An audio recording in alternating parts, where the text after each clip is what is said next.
All right, guys, so today we're talking about value, and value is referring to the light darkness of an object, right?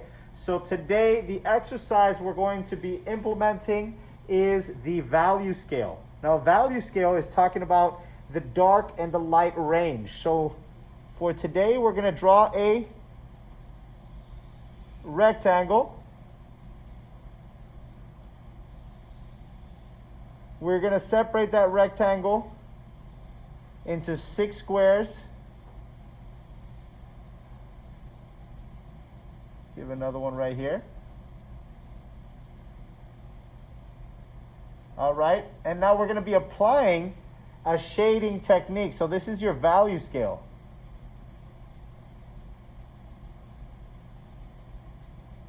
All right, and we're going to be applying to this value scale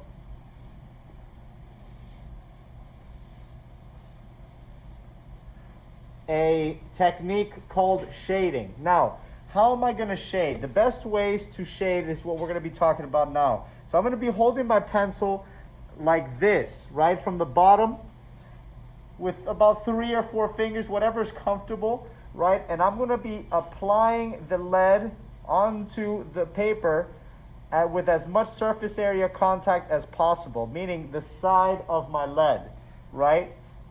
To try to get as much surface area as possible. Now you can go in various directions, right? So I might start off going, for example, vertically. I might go horizontally. And in some areas I might do a more circular motion. But what am I aiming for is a nice and smooth shading technique that fills the entire box. Now, I'm using an 8B pencil, which is softer than an H pencil. And so I'm gonna get more lead coming off of this, more graphite. But the way that you can get darker, let's say I do not switch pencils and get a higher B pencil, softer lead or graphite, I can vary the pressure to which I am applying the pencil, and that is going to vary the tone of my value, right? So if I go lighter, the lighter I press, the lighter it's going to appear.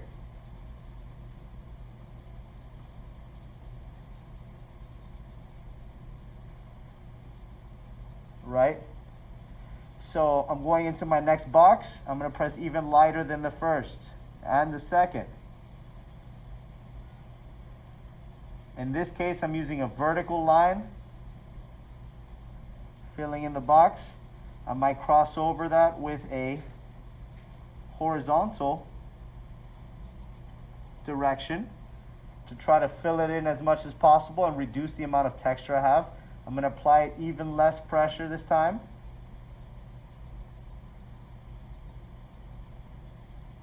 Again, using a little bit of a scrambling technique. Circular motions, vertical and horizontal, right? And now I'm going to go even lighter than that. Almost imperceptible to fill that next box in. Now I see that I have a lot of texture in these areas, so I'm going to go over that and layer some more of that value. And again, this is where I'm pressing the hardest.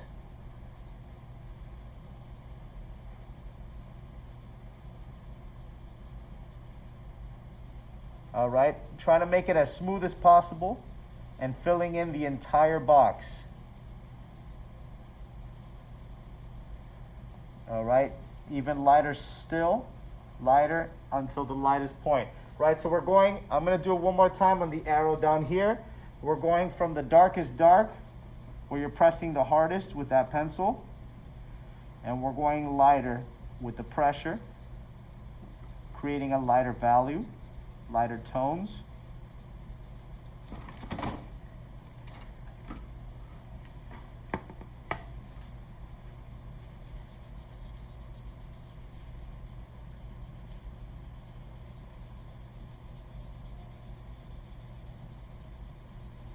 right? All the way till the whitest white.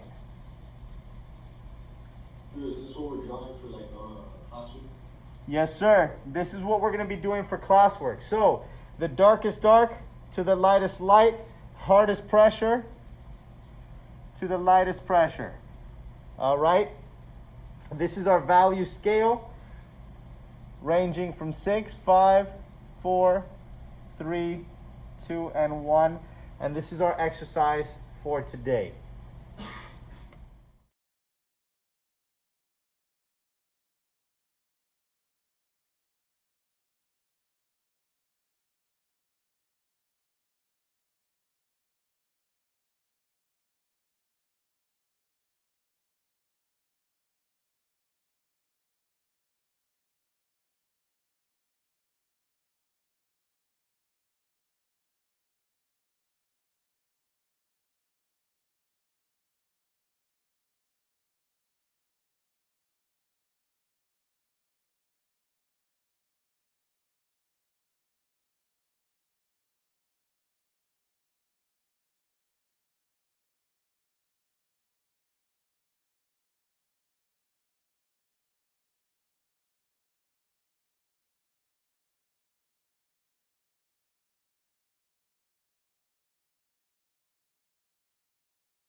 So now we're going to talk about smudging, and smudging is a technique where you can push the graphite, or you can say charcoal as well if you're using that as a medium. You're going to push that so that you can spread that around more, and so it's more of an even gradation, right? So in this case, I use just a shading technique. You can see that it's a bit textured, and I want it to be a little more smooth. So I'm going to get a piece of paper. You could use your finger, but the downside to using your finger is that you have oils on your fingers that could create fingerprint marks, which you might not want to have in your work. So I'm going to use a piece of paper. I'm going to kind of go in a circular motion and follow the surface of the object that I'm drawing. In this case, it's a flat surface. It's a rectangle. So I'm going straight across and trying to spread that out nice and even. Small circular motions. And since I used an 8B pencil, that lead, that graphite is really going to be spread out nicely.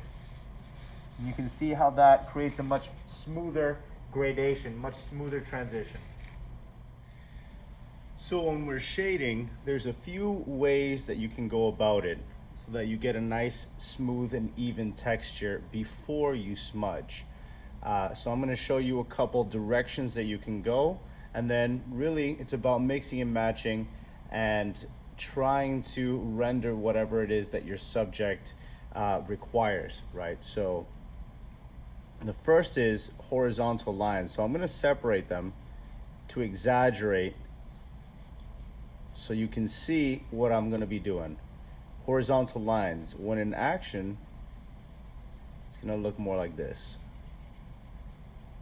Okay, overlapping, nice and smooth pressure throughout, which creates a nice and smooth texture. All right, next is horizontal lines. Right, and again, in action, your lines are going to be overlapping, just like that. Okay, next is going to be diagonals, and this can go, you can cross them, you can have them going in one direction. So when in action, it would look more like this. All right, I already see that there's some texture here, so I will cross it, and you can see that that starts to disappear, smoothen out. All right, and finally, it's the scrambling technique, which are small circles, and just like that.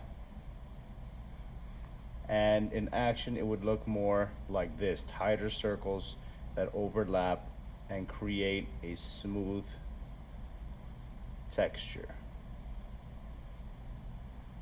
Right? So when you're shading, you're gonna see that you're gonna be combining these things, and it also depends on what it is that you're trying to draw. You may be drawing an object that the surface is curving, or the surface is at an angle. For example, if we take a cube here,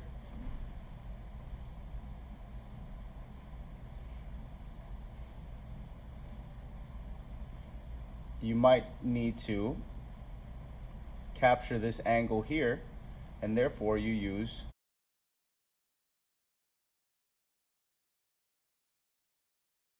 your diagonal lines, horizontal lines.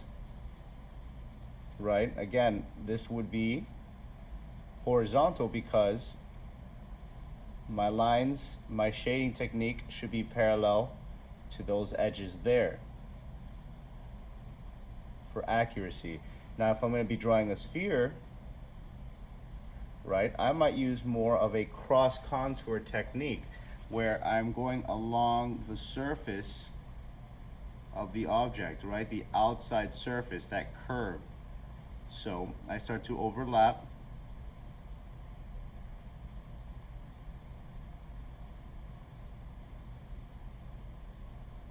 and smoothen out that texture.